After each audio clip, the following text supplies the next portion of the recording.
Brock Lesnar ने साल 2018 में शील्ड का रीयूनियन रोका था। रोमन रेंस और सैमी ज़ैन ने स्मैकडाउन खत्म होने के बाद क्या मैसेज दिया, द मेन इवेंट के रिजल्ट क्या रहे। R-Truth ने शर्त लगाई थी कि मैं ब्रॉक लेसनर को रिंग में हंसा सकता हूं। मैंडी रोज को मंडे नाइट रॉ में कर दिया गया है ड्राफ्ट। उनके लवर ओटिस ने क्या दिया है मैसेज। कीथ ली ने ड्रू मैकइंटायर को मंडे नाइट रॉ से पहले क्या कहा। सीएम पंक की बड़ी अनाउंसमेंट क्या है। एजे स्टाइल्स ने फिर से सीएम पंक की करी है बेइज्जती। होगा ये सब दोस्तों इस वीडियो में रिवील। मेरा नाम है नितिश वशिष्ठ एंड आप देख रहे हैं WWE हिंदी एम्पायर चैनल। सबसे पहले दोस्तों इस वीडियो में शुरू करते हैं कि आखिर कीथ ली ने ड्रू मैकइंटायर को क्या बोल डाला। हमें Drew McIntyre versus Keith Lee का एक non title match Monday night Raw में देखने को मिलेगा। यहाँ पे हमें वाइपर रेंडी ऑर्टन के भी आने के पूरे चांसेस हैं और ड्रू मैकइंटायर पे अटैक करने के भी। पर कीथ ली ने अपने मैच के बारे में जो उन्हें ड्रू मैकइंटायर के खिलाफ मंडे नाइट रॉ पे खेलना है, उन्होंने सोशल मीडिया पे रिएक्ट करते हुए कहा कि ड्रू मैकइंटायर के खिलाफ मेरा ये मैच सिर्फ एक फ्रेंडली कॉम्पिटिशन है, यानी कि सिर्फ एक ऐसा मैच जिसमें मैं ड्रू मैकइंटायर से जीतने की कोशिश करूंगा, ड्रू मैकइंटायर मुझसे जीतने की कोशिश करेंगे और जो बेहतर होगा वो इस मैच को जीत जाएगा। मेरी ड्रू मैकइंटायर से कोई दुश्मनी नहीं है। वैसे धीरे धीरे दुश्मनी बनना भी लगभग तय है। इसके बाद दोस्तों बात करते हैं कुछ शॉकिंग अपडेट्स के बारे में, जिसमें सबसे पहली शॉकिंग अपडेट है मैंडी रोज के बारे में।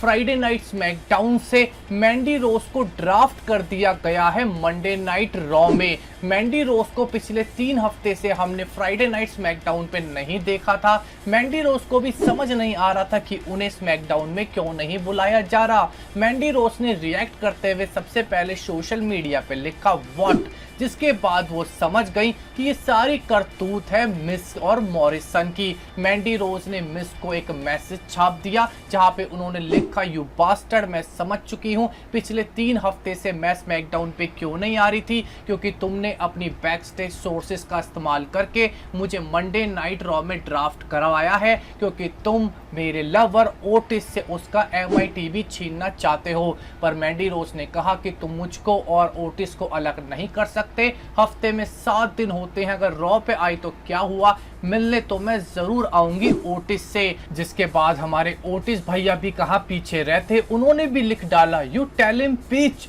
Dose and rose are coming, she is the most beautiful woman in the world. शायद ओटिस जब हगने मूतने भी जाते होंगे तब यही कहते होंगे कि Mandy Rose is the best beautiful women in this world. वैसे ओटिस और मैंडी रोज का ब्रेकअप काफी ज्यादा इंपॉर्टेंट है, क्योंकि मैंडी रोज अगर मंडे नाइट रॉ में चली गई तो फाइनली ओटिस को फ्राइडे नाइट स्मैकडाउन पे अपना बड़ा पुश मिल सकता है। इसके बाद दोस्तों रिवील करते हैं कि बैक स्टेज पॉल हेमन और R-Truth के बीच में लगी थी एक शर्त। आपको याद हो एक सेगमेंट में ब्रॉक लेसनर और पॉल हेमन रिंग में होते हैं, वहां पे R-Truth आते हैं और फनी बातें करते हैं और ब्रॉक लेसनर को हंसा भी देते हैं, जिसके बाद ब्रॉक लेसनर R-Truth की रिंग में पिटाई भी करते हैं। पर दोस्तों इस सेगमेंट की पूरी स्टोरी बैक स्टेज तैयार हुई थी। R-Truth को पॉल हेमन कहते हैं कि मुझे पता है R-Truth तुम काफी ज्यादा फनी गाय हो, तुम किसी को भी हरा सकते हो, पर तुम में दम है तो बीस्ट इनकारनेट ब्रॉक लेसनर को रिंग में हरा के दिखाओ अपनी हरकतों से। R-Truth ने ये चैलेंज एक्सेप्ट करा और उन्होंने ब्रॉक लेसनर को रिंग में आके हंसाया तक, और ये ब्रॉक लेसनर के लिए एक सरप्राइज सेगमेंट था। ब्रॉक लेसनर को नहीं पता था कि R-Truth इस सेगमेंट में आने वाले हैं। ब्रॉक लेसनर ने बैक स्टेज जाके R-Truth की तारीफ करी और उनके साथ फ्यूचर में कोई काम या मैच खेलने तक की बात कह डाली थी। इसके बाद दोस्तों सैमी ज़ैन ने प्रॉमिस करा है कि जितनी बुरी हालत उन्होंने फ्राइडे नाइट स्मैकडाउन पे जेफ हार्डी की करी है, जब तक उनको इंटरकॉन्टिनेंटल चैंपियनशिप दे नहीं जाती कोई पीस, कोई उनके बीच में शांति नहीं हो सकती। वो जेफ हार्डी पे हमला करेंगे और करते रहेंगे जब तक उन्हें इंटरकॉन्टिनेंटल चैंपियनशिप नहीं दी जाती। एक बात तो दोस्तों सच में कहनी पड़ेगी कि सैमी ज़ायन ने जिस तरीके से इस फ्यूड को हैंडल करा है, मैं तो सैमी ज़ायन का फैन हो गया। क्या आपको नहीं लगा कि बिना फ्यूड के भी सैमी ज़ायन ने इंटरकॉन्टिनेंटल चैंपियनशिप मैच को रेलिवेंट बना के रखा था इतने दिनों से, और अब जब आए हैं तो तहलका सा मचा के रखा हुआ है। इसके बाद दोस्तों बात करते हैं कि WWE शो मेन इवेंट के रिजल्ट्स क्या रहे।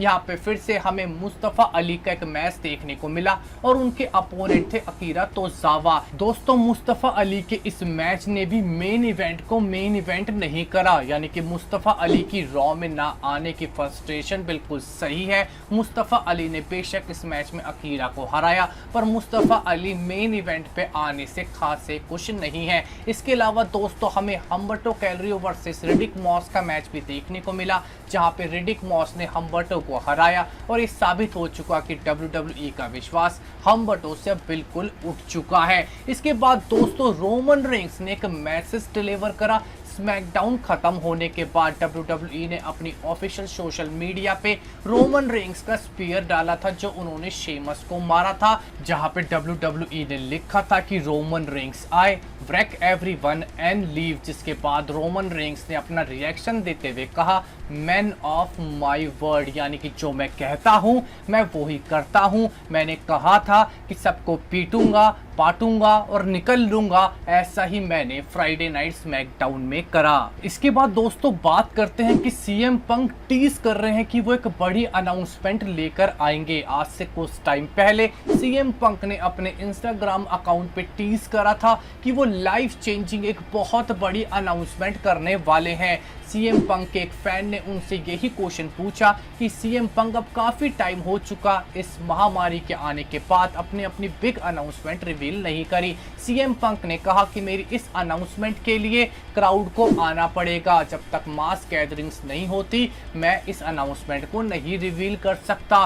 दोस्तों ये अनाउंसमेंट यही है कि हमें सीएम पंक या तो WWE या AEW को ज्वाइन करते हुए दिखेंगे। इसके अलावा और कोई अनाउंसमेंट सीएम पंक के पास नहीं है। इसके अलावा दोस्तों सीएम पंक से ही याद आया कि एजे स्टाइल्स की रिसेंटली ट्विच पे लाइव स्ट्रीमिंग चल रही थी, जहां पे एजे स्टाइल्स से क्वेश्चन पूछा गया क्या वो सीएम पंक के खिलाफ एक मैच खेलना चाहेंगे। एजे स्टाइल्स ने सीधा सीधा कहा कि मैं इस घटिया इंसान सीएम पंक के खिलाफ कोई मैच नहीं खेलना चाहता। सीएम पंक और एजे स्टाइल्स के बीच में एक काफी बड़ी पर्सनल राइवलरी है। ये दोनों सुपरस्टार एक दूसरे को रियल लाइफ में भी हेट करते हैं। इसके बाद दोस्तों एक बड़ी बात रिवील हुई कि समर स्लैम 2018 के मेन इवेंट पे रोमन रेंस और ब्रॉक लेसनर के मैच का फिनिश ब्रॉक लेसनर ने ही चेंज करा था। यहाँ पे हमने देखा था कि रोमन रेंस ने ब्रॉक लेसनर को हरा के यूनिवर्सल चैंपियनशिप जीत ली थी, पर दोस्तों ओरिजिनल प्लान ये था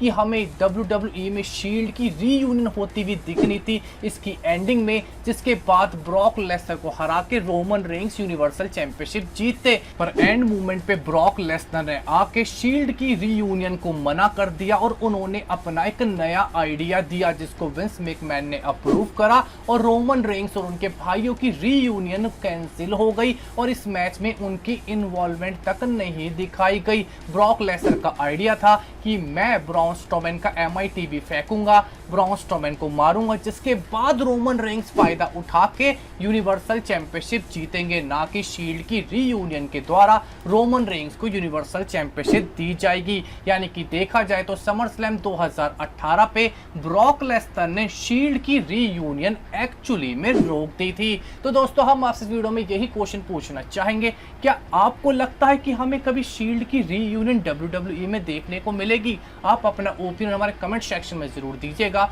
हमारे इस वीडियो को देखने बहुत बहुत शुक्रिया। हमारे चैनल को सब्सक्राइब कीजिए, लाइक एंड शेयर। आपका बहुत बहुत धन्यवाद।